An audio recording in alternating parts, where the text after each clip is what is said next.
So to me, what the Niners have made this season all about is Jimmy, you know, pumping up his value again. They've made it clear they're not going to trade him for anything less than a first round pick. Okay. So they're starting him and they're saying he's playing really well and they're going to give him a chance to do a revenge tour again. And it's like, great. Best case scenario, he plays the whole season and wins a bunch of games in the regular season, doesn't win the Super Bowl. Is he worth a first round pick then? Maybe. But what are the odds that happens, man? Probably the same odds of falling out of a plane for 30,000 feet and surviving. What's more likely is that he gets hurt again. And now all that money is unmovable. It's dead money. And your team loses a bunch of games again. And you have another losing season again because you can't win when all that money's on IR. Right. As they've learned. Yeah. Right. As they've learned. So you're repeating that. That's more likely. That's so scary. The idea that he goes out and gets hurt again can't happen. You'd like to move him or cut him before that happens. Yeah. So I think with Jimmy, it's like, I know you had talked about it. I remember you talking about with your father that you'd like to have some competition in your camp. Like, do you think that are you moving past that now where you're like, just give it to Trey? I mean, okay, that's fine. They've come this far. They've already missed on Julio Jones, right? They already passed that up. Okay. When Trey Lance wins the competition by like August 20th, August 26th, whatever, then cut him before Jimmy Garoppolo goes out there and gets hurt or while there's still a few players available. Because Gilmore's there's still going to be tradable players they could get. And even in the season, like, right. And the deadline. Devontae Adams, who knows? Yeah. I thought Gilmore would be a guy that was available at the deadline, right. But I think him wanting his contract is what pushed that up. Okay. So there's going to be opportunity there. I'm on the same boat, and I think this year and the future, it's all about Trey Lance. Like, yes, their goal this year, number one, number two, number three should be getting Trey Lance ready, getting him comfortable, and getting him prepared to be an NFL starting quarterback, and getting him to be prepared on the highest level. Like, if they make the playoffs this year, that's great. But what's the priority is getting Lance ready because he's their future. I mean, you poured all this capital into him. Essentially, Kyle's job is basically Trey Lance. Like, if Trey Lance is successful, Kyle's going to keep his job and probably get another contract. Sure. Probably the same with John Lynch. So this team, it's all tied to Trey Lance's future. The team is tied to Trey Lance. Quarterback is the most important position in football. They got to get him ready, and the best way to get ready is, I think, to see the field, especially when he hasn't really played last year. And I feel like people keep saying, like, well, rookies never won a Super Bowl, so you can't do that. It's going to happen. It's going to happen. There's not a long sample size. This rookie wage scale just went into effect 10 years ago. It's going to happen. Rookies haven't gotten that many opportunities, especially on good teams. But given how cheap they are, it's going to happen. It's going to happen soon. It could be Trey Lance. The way I look at it is the biggest advantage in the NFL is this thing, and you want 4 shots at it, not 3. It lasts 4 years. The fifth year option is expensive. It's not it's very expensive, straight up. So the first 4 years, that's your opportunity. You don't want to waste it. You don't want to waste it. This Trey Lance thing, it'll be a different story if he's great and he's making $27 million a year down the line. You want these 4 shots, 4 chances to win a Super Bowl. Don't waste it. It's all about Trey. Yeah, it is about Trey. And I think people put too much into winning the Super Bowl this year. And I think what maybe they're missing is if you put Trey on the field this year. I mean, remember, Patrick Mahomes didn't do it he started his first year. He didn't do it, right? He lost to Brady. I think it was Brady in the playoffs. Now, if he had started a year earlier, maybe he would have saw something that he would have saw and got some experience, something that he would be able to add on to his game, or like, oh, well, I can hit that route on this play and all that. And maybe in that year when they lost against Brady, that wouldn't have happened because he would have had that experience the first year and been able to apply it on the field the second year. So, okay, if they don't make the Super Bowl this year, fine. But you know what? Trey Lance would have the experience, and maybe with that experience, they could win the Super Bowl in his next year. And, just throwing him out there in his first, next year and be like, oh, we have Super Bowl expectations. Well, if he had some experience along with that, I think that would help him. I mean, that extra that year, especially coming from a guy who hadn't played last year, Right. Get him. I mean, unless he's totally lost, and I don't see that's the case. We talked about it earlier. Build the playbook around him, give him what he can execute, and build upon that as he gets comfortable. Yeah, I think a good template for how the Niners can use him is Russell Wilson from 2012.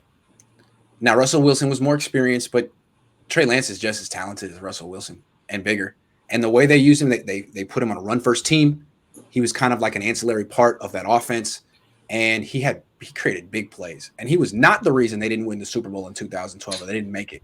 The reason they didn't make it is because their team wasn't quite good enough. They still had Matt Flynn on the roster. They hadn't quite loaded up. They got rid of Matt Flynn. They brought in Cliff Averill, Mike Bennett, and really loaded that team up. Won the Super Bowl in year 2. Russell Wilson could have done it had they really gone all in, like I'm saying the Niners should right now for Trey Lance. And that's where the Niners are right now. If Trey Lance is good, remember, Russell Wilson wasn't winning games single-handedly his first couple years in the league. No. He was part of the offense, but he was great at what he did.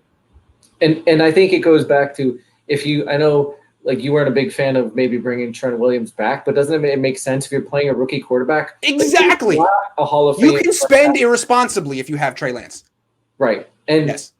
And you want to have the best offensive line out there possible. Like, I don't want to just, knowing now that there's a rookie quarterback, I don't want to just throw like Anderson Villanueva out there. Like, yeah, like figure it out at left tackle. Like, I want this kid to be as comfortable as he could possibly be out there playing quarterback.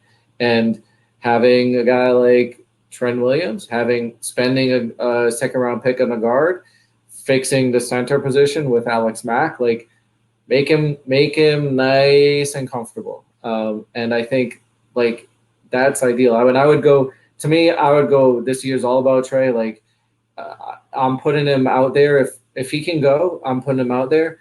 And if he can't, like I'm doing everything to make sure that he can go and that he's super comfortable out there. Like if I get an injury on the offensive line and I need to make a move, I'll go trade for somebody on the offensive line because I don't want Trey like running, getting killed out there every moment. Like, yeah, I'm protecting him. And if he shows he's ready, get rid of Jimmy and go all in for this year. Make some moves. Bring in the guys now. Don't just be like, well, rookies never won a Super Bowl, so why would we go all in? No, it could have happened in 2012. It could happen in 2021. Go all in if he shows he's ready, honestly. Because, again, Russell Wilson, as a rookie, he threw the ball 393 times in 16 games. He wasn't throwing the ball all over the yard, but he was ready to win that Super Bowl that year. And the next year, he came back, threw the ball 407 times, and won the Super Bowl. So you don't need him to be the end of the offense. No, he's got to make some plays here and there and get it to his playmakers. The other thing is too is like I think people talk about that he's got to be able to compete with Jimmy Garoppolo. To me, like, and what's compete and what level do they? They don't. To me, they don't have to be the same. Like if Trey Lance is a little worse, I would give it to Lance. Why? Because if I get him experience, he's going to grow exponentially. Where we know what Jimmy is, right? Like Jimmy with experience is not going to be better Jimmy. He's just going to be the same Jimmy. Yeah. Trey Lance with experience is going to be better That's Trey Lance. And every time I hear someone make an argument for keeping Jimmy Garoppolo, I just do in my mind like, okay, well, what if you take out Jimmy's name and put in Jared Goff and pretend it's 2020? I mean, how is it any different? It's like Rams fans arguing on behalf of Jared Goff last year. Hey, he took us to a Super Bowl. Or look at our record in the regular season with him. Okay. You've seen him play. You know he's not good enough. You know he's not good enough, but you're gonna lie to yourself? I mean, come on. Rams fans finally are out of denial. They're like, thank God. Oh my God, the Jared Goff experience is over. He's the Lions' problem now. I mean, honestly, Niner fans, if Jimmy Garoppolo were on the Lions right now, would you be saying, hey, Jimmy's pretty good? Hold on. No, you'd be like, the Lions are screwed. Lions are screwed. You'd be like, being loyal. Yeah, you'd be like, hey, keep him. Like, hey, keep him. Keep him over there. Yeah, like so, Jimmy Garoppolo doesn't scare teams. Like nobody's sitting there like, man, I got to go plan for Jimmy Garoppolo this week. Oh, it's just, Earlier in the show, you were saying the ultimate defense cover one. Hey, That's the that's Jimmy the Jimmy stopper. beater. It's the That's Jimmy the Jimmy beater. stopper. It'll He's kill. got Like, no answer for it. I don't even have to have Stephon Gilmore and Jason Verrett. Like he can't throw He outside. won't throw out Like, there. he can't do it. No. So And your single high safety can be parked at like 12 yards, and 11. he can't run either. He can't run Yeah. either. So like So you even don't have to spy him. no, you don't. You don't spice. You could double someone. Yep, you could double. You could take all these inside routes. Double the tight end. Easy. Take away the George Kittle. Boom. Single outside. Yep. And he doesn't get to, and he rarely gets to like second, third reads either. So like This is and he just stares down his first read. This is why the whole Jimmy Garoppolo fantasy is not going to happen. Yeah. Look at week 1 last year. All right, he was terrible. He was healthy. He was bad. The word is out on this dude. Look at his win-loss record going back to late 2019. I mean, he lost to freaking Atlanta. Okay, and then he did win a couple playoffs games, but his quarterback rating in the playoffs was 75. So, Double B Studio, what? I was gonna say, I know it's a different game, but I mean, look, there's tons of quarterbacks in the college level that have awesome win-loss records, but like they're not great quarterbacks, but look at their win-loss records. Exactly. Like, yeah. Exactly. And we get that concept. Double B Studio says Jimmy for Watson straight up. What would be the repercussions? Good outweigh the bad. Trey sits for a year. Trade Watson next year. Nah, man. Nah. It's the Trey. It's the Trey area. It's the Trey era. It's Trey time. Stop forgetting about Trey. Yeah, you wouldn't even want that on your, like, why would you even want that on in like fantasy land? Like, why would you even want that? Like, I mean, Trey's gonna look back there and see if Watson's available, like, you know. Yeah. No. I mean, I guess Watson, no. I guess all the masseuses in San Francisco. I don't know. No, man, no. Watson, no, not happening, man. Yeah. Because the thing about him, even if he's innocent, the whole thing that he went to every single masseuse in Houston is just so strange. Doesn't make any sense. David says, you're overrating the Saints, in my opinion. They lost key role players, and dead cap on Drew is $12 million each the next 2 years. I didn't know that. Well, good call. Thank you. All the more reason to say that the NFC is wide open. To me, it's 2 teams. It's Tampa. It's Arizona, if Cliff Kingsbury doesn't get in the way. And the Niners, if they can just get rid of Jimmy Garoppolo. But wait, I think it's still, like, your reasoning still applies there. Like, okay, you're talking about the Saints this year, but like I think Grant was talking about like having a quarterback, paying him cheap and loading. Yeah, but they're saying like when you factor in the dead money on Drew, all of a sudden they're not as cheap at quarterback. Now they're only at about, they're not at 20. They're still below 20. Right, but they were on the other end of the spectrum, and that's where where your point is valid. Where like they were carrying Drew Brees, that contract. Imagine if they had a rookie quarterback and they had that roster with a rookie quarterback instead of Drew Brees. Like, what could they have done with that? Especially considering Drew Brees hasn't played well in the playoffs the last few years, and they're 9-1 without him. I mean, Teddy freaking Bridgewater was 5-0 and got paid, I mean, ton of money based off that stretch, right? He said for life because of that stretch. So good for the Saints.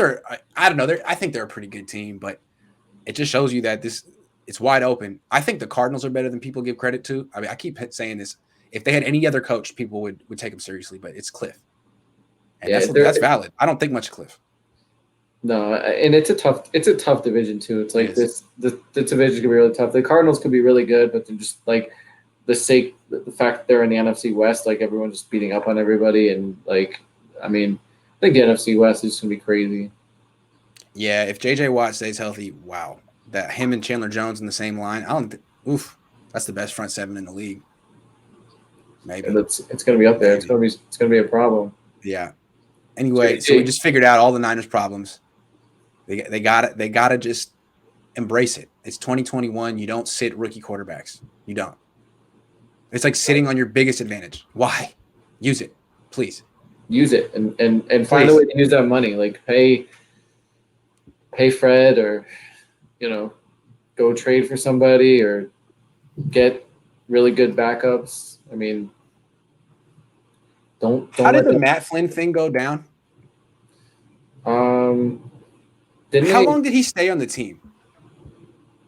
I know they brought him in. Because this is the last thing. I feel like the 2012 Seahawks are a good example here. They brought in, they spent a lot for Matt Flynn. Then they drafted Russell Wilson. And Russell Wilson just straight up beat him out. It was obvious. So what did the Seahawks do? They gave him a 3-year deal worth $20 million. That was a lot at the time. Okay. And then he competes with Russell Wilson, loses. They traded him in 2013. Okay. So here's what I'm saying. He spent a year on the bench as a highly paid backup. Niners don't make that mistake. Do not make that mistake. If Lance wins the job, get rid of Jimmy and spend it on some guys on a 1-year deal because you can get don't make the mistake the Seahawks made. I think I'd have to look at the contract, but the thing about it is Jimmy's contract is movable, and it's like if you cut him, you're not really losing anything. That's like right. you get that money back instantaneously. They might have been in a situation where they would have to had to eat a lot and then not be able to get a viable backup. But like you, right? They might have been stuck with Matt Flynn for a year. Yep. Yeah, and they couldn't just cut him. Yeah. And props to the Niners for putting themselves in this position where you can do this with Jimmy's contract. Now you have that as an asset. Like cutting Jimmy is an asset to the Niners. You're getting that money back. Like he's not only an asset for a trade, but he's an asset if you can cut him and getting the money back.